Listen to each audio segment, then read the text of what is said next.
vais pas beaucoup prêcher ce soir, mais nous allons beaucoup prier. Dis amen, nous allons beaucoup prier. L'évangile fait des choses inexplicables.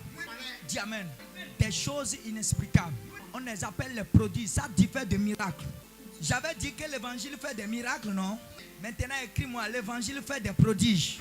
Les prodiges, il y a une différence entre prodige et miracle. Je vais te parler des prodiges.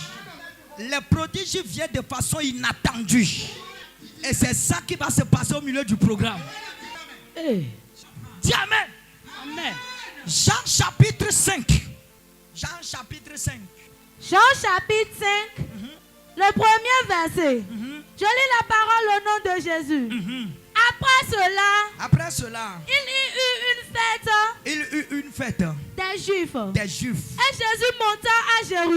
Jésus monta à Jérusalem. Or, à Jérusalem, près de la porte des brebis, il y a une piscine qui s'appelle en hébreu Bethesda. Et à qui a 5 portiques. Sous ces portiques étant couchés, un grand nombre de malades, des aveugles, des boiteux, des paralytiques, qui attendaient le mouvement de l'eau. Car un ange descendait de temps en temps dans la piscine et agitait l'eau. Et celui qui rentrait dedans, le premier après que l'eau avait été agitée, était guéri. Quelle que soit sa maladie. Quelle que soit la taille de sa maladie. Là se trouvait un homme malade. Depuis 38 ans. Jésus l'ayant vu coucher. Et sachant qu'il était malade. Depuis longtemps. Lui dit. Veux-tu être guéri? Le malade lui répondit. Seigneur, je n'ai personne. Pour me jeter dans la piscine. Quand l'eau est agitée. Et pendant que j'y vais. Un autre descend avant moi. Lève-toi. Lui dit Jésus. Prends ton brancard. Et marche. Aussitôt. Cet homme fut guéri. Il prit son brancard. Et marcha. C'était un jour de sabbat. Mon ami, la manière dont tu acclames là, ça ne me cite pas. Non, ça ne me cite pas. Yeah. Je déclare sur ta vie. Je prophétise sur ta vie. Pendant que ton amen est fort. Là où les gens pensaient que pour toi est terminé. Tu verras un secours extraordinaire. Amen. Tu verras un secours extraordinaire. Amen. Avant que ce message ne termine, le Seigneur te donnera un secours. Amen. Tu auras un secours de la part du Seigneur. Amen. Là où tu n'attendais pas que le miracle va arriver. C'est là-bas Dieu va amener ça. Amen. C'est là-bas Dieu va te donner. Amen. C'est là-bas ça va arriver. Amen. C'est là-bas ça va arriver. Amen. C'est là-bas ça va arriver. Amen. Je prophétise sur ta vie. Je reçois. Où il va voir ton échec. Tu te retiendras debout. Amen. Là toi tu failles. Faille. Acclame Jésus. Va vous asseoir. C'est bon? Ministre Cosmo. Va courir un peu. Mais, alléluia. Prochainement, quand tu vas tenir, pas finir à 5 heures de temps. On peut y aller. On peut y aller. Je prophétise sur ta vie. Quand tu dis Amen, reçois la même grâce. Amen. Va vous asseoir. Ici, la parole de Dieu parle de la piscine de Bethesda. Quand je parle de la piscine de Bethesda, la piscine de Bethesda, c'est une piscine mise à part. Ce n'est pas une piscine comme les piscines qui sont dans vos maisons. C'est une piscine mise à part. À Jérusalem, la parole de Dieu déclare, il y a une piscine devant le temple qui s'appelait piscine de Bethesda. Parce que le temple qu'on a fait, on a surnommé le temple de Bethesda. Qu'est-ce qui va se passer? La parole de Dieu dit,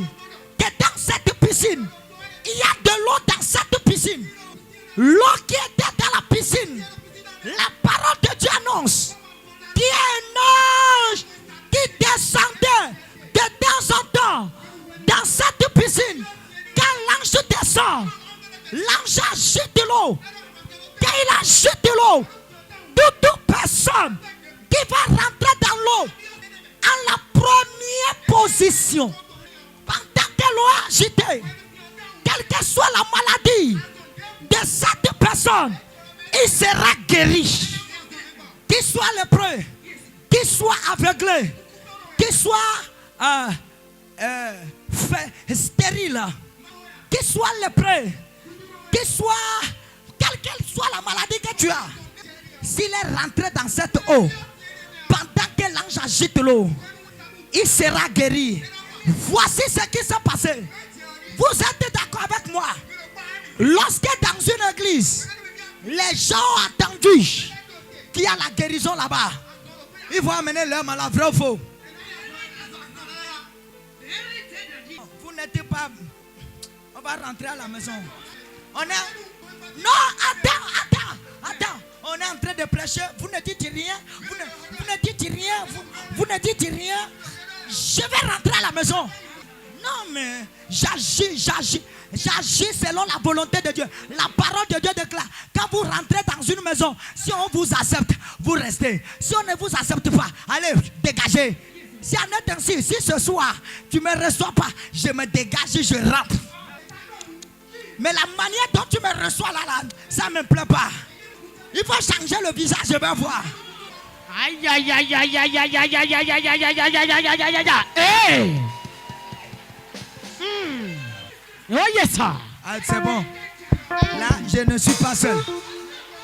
Bon, veuillez vous asseoir maintenant. Yeah. Là, ça peut y aller. Ça coule. Là, ça peut y aller. Veuillez vous asseoir. Je vous ai dit que je ne suis pas pasteur. C'est les pasteurs qui vont rester sur pupitre en train de parler. Même si on le reçoit ou bien on ne le reçoit pas, il sera en train de parler jusqu'à dire amen, retournez. Je ne suis pas comme ça. Si tu es sur une moto et tu as pris ton bébé sur la moto, ton bébé sur la moto, ton bébé sur la moto. Hey. Tu es sur la moto, tu as pris ton bébé sur la moto. Et vous êtes en train de conduire là. Je pense que quand tu vas conduire, si c'est trop 500 mètres, tu vas lui saluer. Même s'il n'y avait pas un sujet sur lequel vous discutez, tu vas créer un sujet sur la moto afin que vous commencez à parler du sujet pour que la moto ne soit pas moto conduite vite.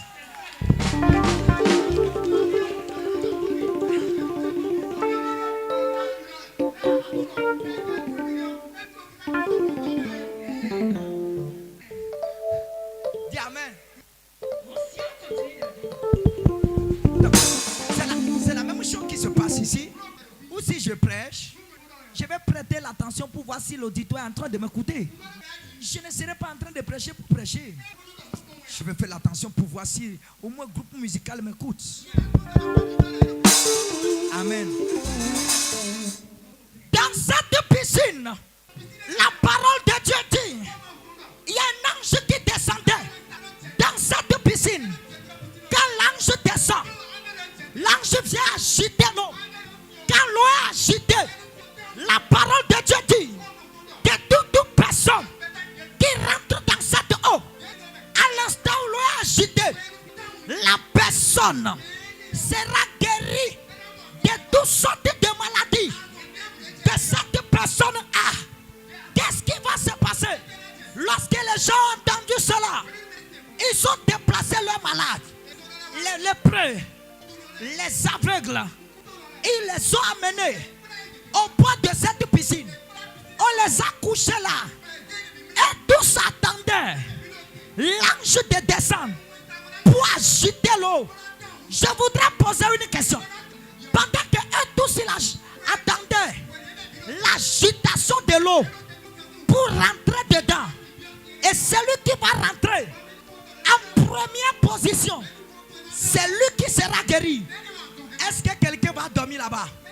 Dans une église de réveil, on ne dort pas. C'est ça. Quelqu'un va dormir là-bas. Tu vas dormir. Des gens ne dorment pas. Mais ils sont venus en retard. Quand dirait pour celui qui dort, tu ne vas pas dormir. C'est pourquoi la parole de Dieu déclare: priez et restez en éveil. Tu ne vas pas dormir là-bas. Des gens étaient en éveil. Ils étaient en éveil avec leurs malades. Ils savaient tout à l'heure.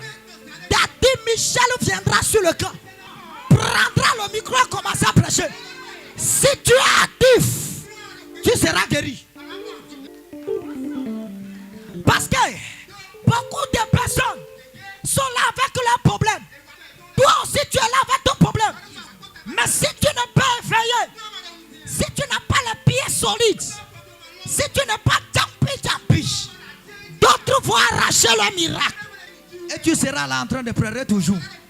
Mais si tu es en éveil et tu es aussitôt présent en esprit, tu vas recevoir pour toi avant de partir. C'est ça.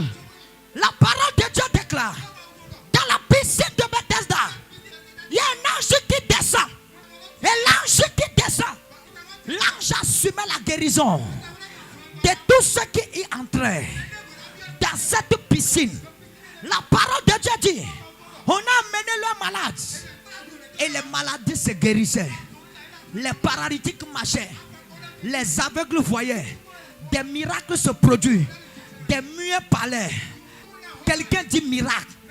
Miracle se produisait au jour le jour. Mais il y a un jour, il y a une famille qui a amené leur paralytique. Ils ont amené le paralytique. Quand la personne est paralysée, ils l'ont amené là-bas. Et ils l'ont déposé au bord de la piscine. Et ils ont quitté. J'ai posé une question.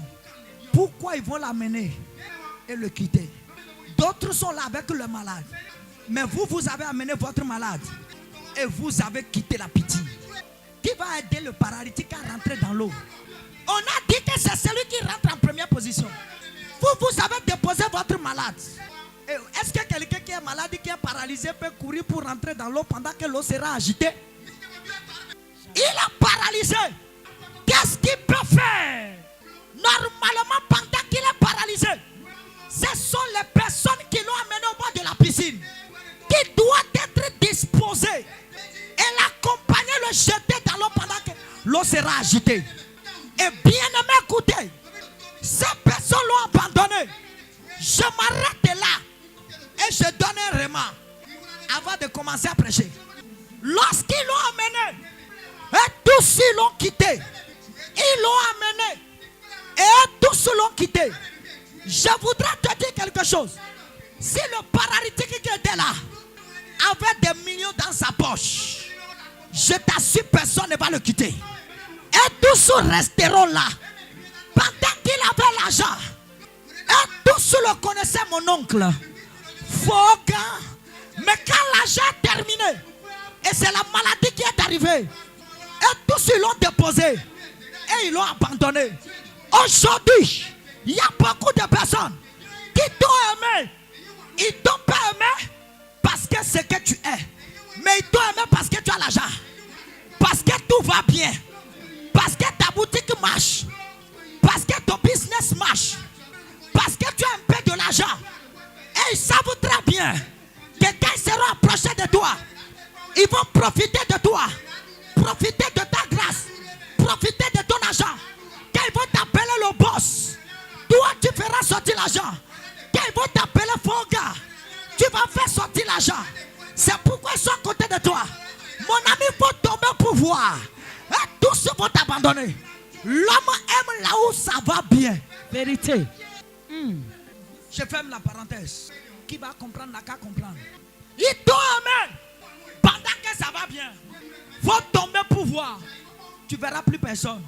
Si tu penses que je mens, tu as plus que 200 contacts dans ton téléphone qui te dit mon boss, mon grand, mon boss, le boss de boss. Et après toi, tu envoies 2000, tu envoies 5000, tu envoies 10 000, tu envoies 20 000. Je t'ai aidé avec ça. Regarde-moi très bien. Il faut couper ce soir. Demain matin, tu as besoin rapidement de 10 000 parce que tu te sens mal. Tu vas aller prendre sérum. Tu vas attendre jusqu'à 10h, 11h, midi. Les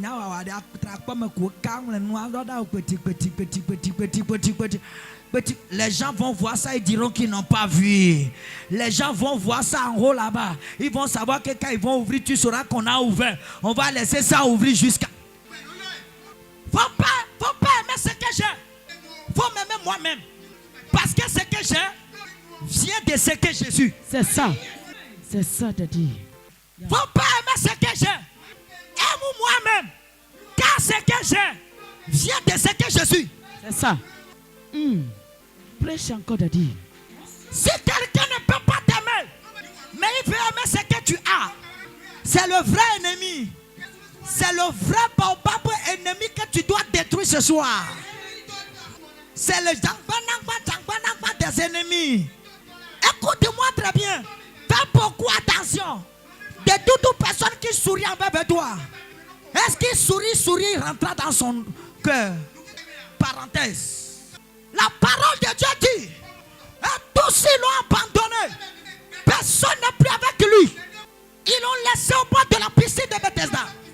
Il y a d'autres personnes qui étaient là, qui recevaient la guérison. Parce que leurs collègues sont là pour les aider à rentrer dans l'eau. Mais lui ne trouve personne qui va l'aider. Bien-aimé, écoutez. Tous les jours pour ton problème, mais un jour pour Dieu. Tous les jours pour ton problème, un jour pour Dieu. Je sais que tu as traversé des situations dures. Je sais que tu as vécu des situations dures. Tu n'as même pas trouvé qui va t'aider dans la prière. Mais lorsque Dieu t'a amené au camp de prière, Jésus est la victoire. Je suis venu t'annoncer. L'heure de ta guérison, c'est maintenant. Amen. La parole de Dieu dit, au bord de cette piscine, il y a 5 pratiques. Quand on parle de 5 pratiques, c'est quoi 5 pratiques? Les 5 pratiques signifient les 5 ministères apostoliques. Les 5 ministères du Saint-Esprit. Le ministère apostolique, évangélique, pastorat, prophétique, doctorat. Yes, sir. Ce n'est pas terminé. Les 5 portes au bord de la piscine signifiaient les 5 pierres de David dans son sac. Yes, sir. David veut aller renverser Goliath. Il dépose 5 pierres dans son sac. Donne-moi un amen, je prêche. Amen. Il sait que si la première pierre n'a pas tué Goliath, la deuxième pierre va tuer Goliath. Si la deuxième pierre n'a pas tué Goliath, la troisième pierre va tuer Goliath. Si la troisième pierre ne l'a pas tué, quatrième pierre va le tuer. Si le quatrième ne l'a pas tué, il ne va pas rater le 5e. Ah. Yes, sir. Tu es resté dans votre église, mais tu as constaté que ça ne va pas. Tu es peut-être resté avec un apôtre ou bien un pasteur. Oh, et c'est évangélisation pour voir, non? Viens, c'est pour les évangélistes. Ceux qui ont le marteau dans la main. Oui. Je prophétise. Je reçois. Ce sorcier va mourir. Amen.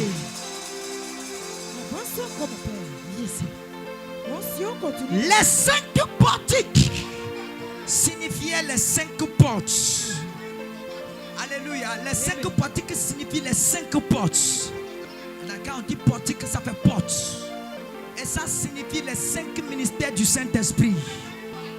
Le ministère apostolique, prophétique, évangélique, pastorat et doctorat.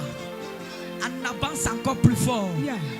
Les 5 portiques signifient les 5 pierres que David a déposées dans son sac pour aller à la guerre. Amen. Amen. De Goliath. Écoute-moi. Le combat que tu traverses, si ça a dépassé votre pasteur, va chez un docteur. Yeah. Si ça a dépassé docteur, va chez un apôtre. Si ça a dépassé un apôtre, va chez un prophète. Yeah. Si ça l'a dépassé, viens chez les les évangélistes. Oh yes. On va garder le marteau en feu. Avec hache. Danger. Yes. Yes. La toi tu failles. Fire.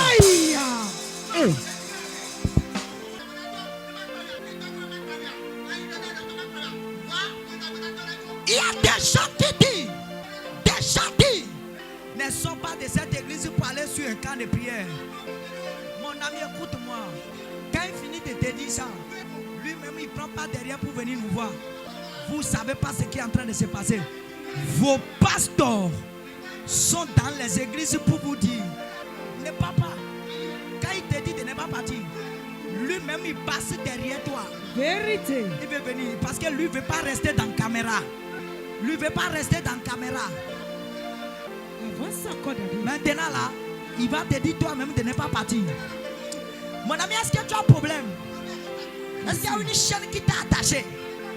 Et tu as des chaînes là à voir. Oma kuba bona mosa. Yeda ishio. Et tout ça wa betina wa. Date shina wangolo. Never. Vous asseoir, je prêche. Si on continue, mon père. Il était là. Il n'a trouvé personne pour l'aider à rentrer dans l'eau, pour avoir sa guérison. Écoute-moi bien. C'est de même aujourd'hui. Il y a plusieurs personnes ici. Tu veux commencer un commerce depuis 10 ans, mais tu n'as pas trouvé quelqu'un qui va t'aider. Tu vas faire le commerce. Tu veux voyager sur le Canada, sur les États-Unis d'Amérique. Tu veux continuer tes études à l'extérieur, mais tu n'as pas trouvé quelqu'un qui va te financer, qui va t'aider, qui va te pousser, et tu vas partir. Si on continue, mon père. Tu veux faire une construction, mais tu n'as pas trouvé quelqu'un qui va te pousser, et la construction sera faite. Vraiment, tu cherches d'enfants, mais on a dit qu'il y a un Yovo qui est arrivé et il fait processus de in vitro pour les gens. Si tu peux aller le faire, que ça va marcher pour toi. Mais toi, tu n'as pas l'argent pour faire in vitro. D'autres ont déposé des dossiers. On les a recrutés, mais on n'était pas recruté toi. Parce que tu n'as pas quelqu'un au ministère là-bas. Tu n'as pas quelqu'un Baobabou qui va t'aider. Tu n'as pas quelqu'un de... C'est ça, non? Mais écoute-moi. Si tu n'as personne, je vais te dire que tu as Jésus. Oh yes, sir. Hey, humblement. Avance encore de dire. Aïe, aïe, aïe. Oh, si on continue, mon père. Quand il a dit qu'il n'a pas personne, il a conclu que pour lui, c'est devenu incapable. Que ça ne peut plus se produire. Que lui ne peut plus tomber enceinte. Lui ne peut plus trouver de travail. Lui, son visa ne peut plus sortir. Lui, son travail ne peut plus reprendre. Lui, sa construction ne peut plus terminer. Lui, son ministère ne peut plus y aller. Lui ne peut plus trouver ce poste. Parce que lui n'a pas quelqu'un là-bas qui doit tracer les portes pour lui. Écoutez-moi bien. Le Dieu de ceux qui n'ont personne s'appelle Jésus-Christ. Yes, sir. Le Dieu de ceux qui n'ont personne s'appelle Jésus-Christ. Yes, sir. Moi, je n'ai personne, moi, Michel. Moi, j'ai Jésus-Christ. Yeah. Je m'assure, je t'adige. Il y a des années ici au Bénin. Si tu regardes ma vie, ça ne va pas te plaire. Si tu regardes ma vie, si on te dira que moi, je serai en train de parler dans le micro, une personne, deux personnes vont écouter. Et Dieu peut opérer un miracle au travers la voix qui sort de ma bouche. Tu diras non, mais nous on n'a personne. Je suis que j'ai Jésus. Yes, sir. Celui qui a la capacité de prendre de la boue et le laver et le déposer sur la table des rois. J'ai cette personne. Il s'appelle Jésus. Écoute-moi très bien. À côté de nous ici, j'ai des oncles. Ils m'ont chassé. J'ai des tantes. Ils m'ont chassé. J'ai des frères. ils ont refusé que je dors chez eux. Mon ami, écoute-moi bien. Pendant que tu n'as personne, le seul conseil que je vais te dire, rattache-toi à Dieu. Yes, sir. C'est ça. Hey. Prêche encore de dire. C'est que si tu n'as personne, et toi-même tu fais comme moi aussi que tu n'as personne, tu vas mourir sans rien faire. Je me suis rattaché au Dieu de ceux qui n'ont personne. Il s'appelle Jésus-Christ. Je suis resté avec lui. Je suis attaché à lui. J'ai dit, Papa Yahweh, les hommes m'ont abandonné. C'est pourquoi je suis venu vers toi. Les hommes m'ont laissé. Les hommes m'ont jeté. Ils m'ont abandonné. Ils m'ont chassé. Papa!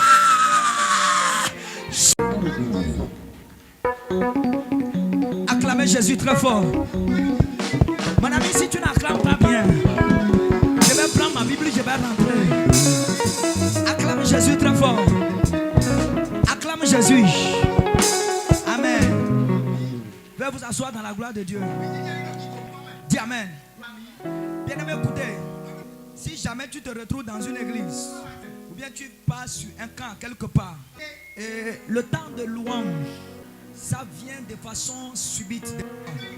Si ça vient, ne permet jamais à ce que quelque chose t'arrache ce moment de prière. Il faut louer plus que le mot louange.